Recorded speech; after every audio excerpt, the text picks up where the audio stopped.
eles já acreditavam possuir a verdadeira religião. Eles já acreditavam ser os verdadeiros e legítimos filhos de Deus. Por quê? Porque eram judeus, descendentes do Abraão. E no entanto, eles arrumaram, na verdade, uma baita de uma encrenca com o povo de Roma. Arriscaram a vida deles, a vida dos familiares deles, dos parentes deles, e como pagamento, submissão, servidão, perseguição, torturas e sofrimento e morte. Você acha que alguém inventaria um negócio desse?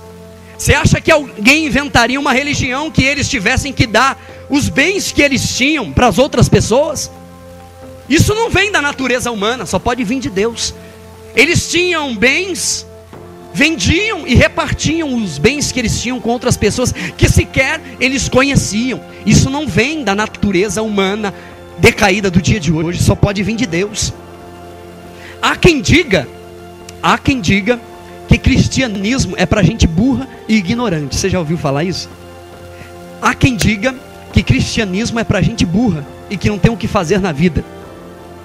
Se cristianismo é para gente burra e ignorante, me explica, por favor, essa linguagem que Lucas, o amado de Deus, o médico, uma linguagem refinada que ele usa no seu livro, no capítulo 1 e no versículo 1, ele diz assim, olha, preste atenção, que linguagem refinada, veja se esse sujeito é ignorante e burro.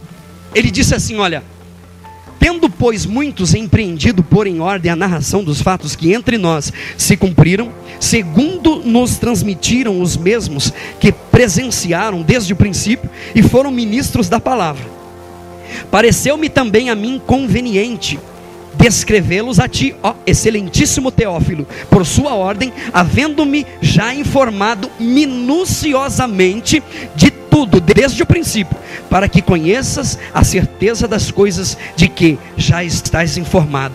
Uma linguagem refinada. Mesmo naquela época, segundo os estudiosos da Bíblia, o Lucas era um dos maiores eruditos que existia na época, com respeito à Bíblia. E quando ele começa a citar nomes de cidade, como por exemplo, Galileia, Cafarnaum, Nazaré e outras, a arqueologia investiga para ver se existiu mesmo, e foi comprovado também. Aliás, no documento que ele escreve, no livro de Lucas, que ele registrou, ele cita nome de pessoas, como por exemplo, de Herodes, de Pilatos, de Caifás, de César. Isso é comprometedor se você não sabe. Para citar o nome de pessoas é correr risco. Se ele estivesse inventando alguma história, mais do que depressa ele seria desmascarado. A arqueologia também comprova, dentre muitos outros, a localização do poço de Jacó, a localização do tanque de Siloé, a localização do tanque de Betesda também. A arqueologia também, a ciência também, pesquisando, investigando, eles comprovaram que existia uma intriga entre os judeus e os samaritanos. O vilarejo de Betânia também é comprovado por eles. Existem fora da Bíblia algumas fontes não cristãs que eu gostaria de deixar registrado, porque tudo que a gente fala, às vezes as pessoas dizem que é só da Bíblia, é tudo da Bíblia. Não exatamente. Existem pelo menos 10 fontes não cristãs. Primeiro, Flávio Josefo, que foi um historiador do século I. Segundo, Plínio, que foi um jovem político romano. Tácito, um historiador romano. Flegon, um escravo liberto que escrevia histórias. Talo, historiador do século I também. Suetônio, historiador romano. Celso, um filósofo romano. Marabar Serapion, Luciano grego. Talmude judaico. A Bíblia diz, preste bem atenção, no livro de João, no capítulo 15, no versículo 14: vós sereis os meus amigos, se fizerdes o que eu vos mando. Jesus disse também: se eu não tivesse vindo e nem tivesse falado, não terias pecado. Mas agora não tem desculpa do vosso pecado. Cada um dará conta de si mesmo naquele dia. Se você está aqui, eis a oportunidade que Deus te deu de estar aqui para ouvir a mensagem do reino de Deus.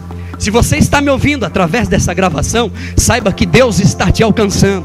Deus está te dando uma nova oportunidade de vida. Deus está te dando uma nova oportunidade de reconhecer a Ele como Deus, porque a tua vida depende dEle, se você não sabe. O dinheiro não pode te dar alegria, o carro não pode te dar alegria, a casa própria não pode te dar alegria. Só Deus pode transformar a vida do ser humano. Só Deus. Gente burra é? Veja o que disse o apóstolo Paulo no livro de Romanos, na carta aos Romanos, no capítulo 11, no versículo 33, ele diz assim: ó profundidade das riquezas, tanto da sabedoria como da ciência de Deus, quão insondáveis são os teus juízos e quão inescrutáveis são os teus caminhos. Quem compreendeu a mente do Senhor? Ou quem foi o seu conselheiro?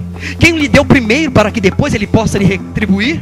Ora, porque dele e por ele e para ele são todas as coisas. Glória, pois, a ele.